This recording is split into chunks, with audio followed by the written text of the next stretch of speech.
ಬನ್ನಿ ಸ್ನೇಹಿತರೆ, ಹೊಸ ಕರ ಹಾಕಿರೋದ್ರಿಂದ ಇದು ಬರುತ್ತಲ್ಲ, ಗೀಬ್ ದಾಲ್ ಬರುತ್ತಲ್ಲ, ಅದರಲ್ಲಿ ನಮ್ಮ ತಾಯಿ ಹುರಿಗಿನ್ನ ಮಾಡ್ತಾಯಿದ್ದಾರೆ. ಬನ್ನಿ ಯಾವ ಥರ ಮಾಡಿದ್ದಾರೆ. ಹೆಂಗೆ ಮಾಡಿದ್ಯಮ್ಮ ಇದು ಹಾಲೆಲ್ಲ? ಹಾಂ, ಕೂಡಿಕ್ಕಿರ್ತೀವಲ್ಲ 2 ದಿವಸದ 3 ದಿವಸದ, ಅದೆಲ್ಲ ಗಟ್ಟಿಯಾಗಿರುತ್ತೆ. ಮತ್ತೆ ಅದ್ರಾಗ ನೀರ್ನಂಗೆ ಬರುತ್ತೆ, ಅದನ್ನೆಲ್ಲ ಬಸಿಬೇಕು. ಗಟ್ಟಿಗಿರುತ್ತಲ್ಲ ಅವಾಗ ಕಾಸಿ ಮಡಗಬೇಕು. ಒಂದೇ ದಿವಸಕ್ಕೇನು ಇದು ಗಟ್ಟಿಗೆ ಆಗಲ್ಲ ಹಾಲು. ಚೆನ್ನಾಗಿ ಕುದಿಸ್ಬೇಕು, ಚೆನ್ನಾಗಿ ಒಲೆ ಮೇಲೆ ಇಟ್ಟು ಬಸ್ತು ಕ್ಲೀನಾಗಿ ಗಟ್ಟಿಗೆ ಆಗುತ್ತಲ್ಲ, ಅವಾಗ ಬೆಲ್ಲ ಹಾಕಿ ಕಾಸ್ತಿರ್ಬೇಕು.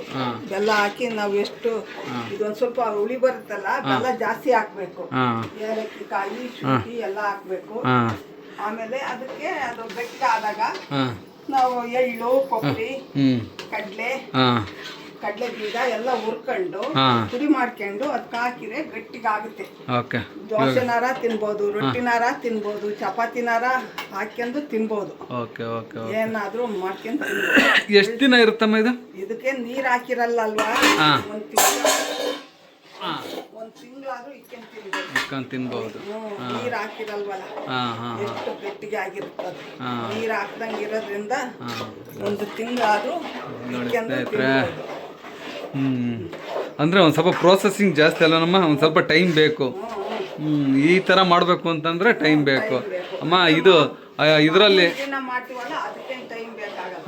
ಮಾಡ್ಕೊಂಡು ತಿನ್ನಕ್ಕೆ. ಆಮೇಲೆ ಒಯ್ಗಿಣ್ಣ ಅಂತ ಮಾಡ್ಕೊಂಡು ಇದು ಮಾಡ್ತಾರಲ್ಲ, ಅದು ಮೊದಲ ದಿವಸದ ಹಾಲು, ಮತ್ತೆ ಎಕ್ಸ್ಟ್ರಾ ಹಾಲು ಇದು ಮಾಡ್ಕೊಂಡು ಬೆಲ್ಲ ಹಾಕಿ ಕಾಸ್ಕೊಂಡು ಅದನ್ನ ಒಂಥರ ರಬ್ಬರ್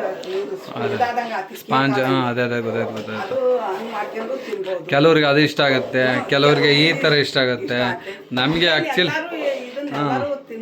ತಿನ್ಬೋದು. ನಮಗೆ ತುಂಬ ಇಷ್ಟ ಆಯ್ತು ಅಂತಂದರೆ ಪಾಯಸ, ಅಕ್ಕಿ ಹಾಕೊಂಬಿಟ್ಟು ಅಕ್ಕಿ ಪಾಯಸದ ಜೊತೆಗೆ ಜಾಸ್ತಿ ಹಾಕೊಂಡು ತಿಂದರೆ ಮಸ್ತಾಗಿರುತ್ತೆ. ಅದು ತುಂಬ ಟೇಸ್ಟಾಗಿರುತ್ತೆ. ಇದು ಚೆನ್ನಾಗಿರುತ್ತೆ. ಅದೇ ಏನು ಅಂತಂದರೆ ಚಪಾತಿಗೆ ಅಂಥವ್ಗಿಂತವ್ಗೆ ತುಂಬ ಚೆನ್ನಾಗಿರುತ್ತೆ.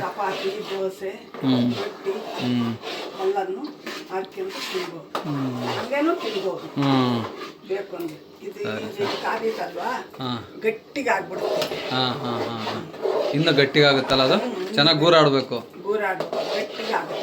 ಓಕೆ. ನೋಡಿ ಸ್ನೇಹಿತರೆ, ಯಾರಿಗಾದ್ರೂ ಈ ಥರ ಮಾಡ್ಕೊಂಡು ತಿನ್ನಬೇಕು ಅಂತಂದರೆ ಮಾಡ್ಕೊಳ್ಳಿ. ಇನ್ನೊಂದ್ಸಲ ಏನೇನು ಮಾಡಬೇಕು ಅಂತ ಹೇಳ್ಬಿಡಮ್ಮ. 2 ದಿವಸದ್ದು 3 ದಿವಸದ ಹಾಲು ಇಕ್ಕಿರ್ತೀವಲ್ಲ, ಅದ್ರ ಹಾಲು ನೀರ್ನಂಗೆ ಬರುತ್ತೆ. ಅದನ್ನ ಬಸ್ಕೊಂಡ್ಬಿಡ್ಬೇಕು ಬಕೆಟಿಗೆ. ಜನಗಳು ಇದು ಮಾಡ್ತಾರೆ. ಗಟ್ಟಿ ಹಾಲು ಇರುತ್ತಲ್ಲ, ಅದನ್ನ ನಾವು ಒಲೆ ಮೇಲೆ ಇಟ್ಕೊಂಡು ಕಾಸ್ಬೇಕು. ಚೆನ್ನಾಗಿ ಕುದಿಸಿ ಅದು ಗಟ್ಟಿ ಆಗಲ್ಲ. ಚೆನ್ನಾಗಿ ಕುದಿಸ್ಬೇಕು. 3 ದಿವಸ 4 ದಿವಸದ ತನಕ ಗಟ್ಟಿ ಆಗೋ ತನಕ ಕಾಸ್ತಿರ್ಬೇಕು. ಆಮೇಲೆ ಬೆಲ್ಲ ಹಾಕಿ ಸ್ವಲ್ಪ ಸ್ವೀಟ್ ಜಾಸ್ತಿ ಹಾಕ್ಬೇಕು ಅದಕ್ಕೆ. ಬೆಲ್ಲದ್ದು ಹುಳಿ ಇದಾಗಬೇಕು. ಅದು ಹುಳಿ ಬರುತ್ತಲ್ಲ, ಅದು ಜಾಸ್ತಿ ಹಾಕ್ಬೇಕು. ಅದಾದ್ಮೇಲೆ ಮಾಮೂಲು ಕಡಲೆ, ಎಳ್ಳು, ಕಡಲೆ ಬೀಜ, ಕೊಬ್ಬರಿ ಎಲ್ಲ ಒಣಕೊಬ್ಬರಿ ಎಲ್ಲ ಹಾಕಿ ಈ ಥರ ಇದು ಮಾಡಿಕೊಂಡ್ರೆ 1 ತಿಂಗಳಾದ್ರೂ ತಿನ್ಬೋದು. ಓಕೆ ಸ್ನೇಹಿತರೆ, ನೋಡ್ರಿ ಈ ಥರ ಮಾಡ್ಕೊಂಡು ಟ್ರೈ ಮಾಡಿ ನೋಡೋಣ. ಆಮೇಲೆ ಟೇಸ್ಟ್ ಮಾಡಿ ನೋಡೋಣ ಯಾವ ಥರ ಇರುತ್ತೆ ಅಂತ. ಓಕೆ, ಆಯಿತು ತಾಳಮ್ಮ. ಓಕೆ, ಬನ್ನಿ ಸ್ನೇಹಿತರೆ, ನಮ್ಮಮ್ಮ ಮಾಡಿರೋದು ಇದ್ದಡಿ ಗಿಣ್ಣ.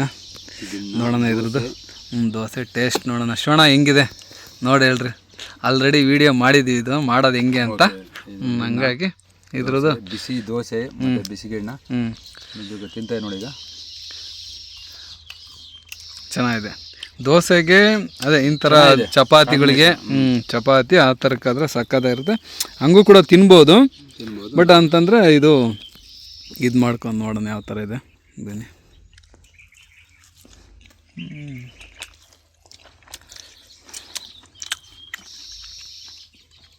ಸೂಪರ್. ಒಂಥರ ಟೇಸ್ಟು, ಒಂದು ಸ್ವಲ್ಪ ಹುಳಿ ಸ್ವೀಟು ಒಂಥರ ತುಂಬ ಚೆನ್ನಾಗಿರುತ್ತೆ. ಒಂದು ಸಲ ಟ್ರೈ ಮಾಡಿ ನೀವು. ಯಾವ್ದಾದ್ರು ಹಸು ಕರ ಹಾಕಿದಾಗ ಅಂದರೆ ಅದನ್ನೇ ಗೀಬ್ ದಾಲ್ ಅಂತೀವಿ ನಾವು. ಆ ಗೀಬ್ ದಾಲ್ ಇದ್ದರೆ ಈ ಥರ ಮಾಡ್ಕೊಂಡು ತಿನ್ನಿ, ಚೆನ್ನಾಗಿರುತ್ತೆ. ನಮ್ಮ ಸುತ್ತಮುತ್ತ ನಮ್ಮ ಹೊಸದುರ್ಗ ಈ ಸೈಡು ನಮ್ಮ ಕಡೆ ತುಂಬಾ ಜಾಸ್ತಿ ಇದು ನೋಡಿ. ಬೇರೆ ಕಡೆ ಯಾರಿಗಾದರೂ ಈ ಥರ ತಿನ್ನಬೇಕು ಅನ್ಸಿದ್ರೆ ಮಾಡ್ಕೊತೀನಿ ಅಂತ ಹೇಳ್ತಾ ಈ ವಿಡಿಯೋ ಏನು ಮಾಡ್ತಾಯಿದ್ವಿ. ಓಕೆ ಬಾಯ್ ಬಾಯ್.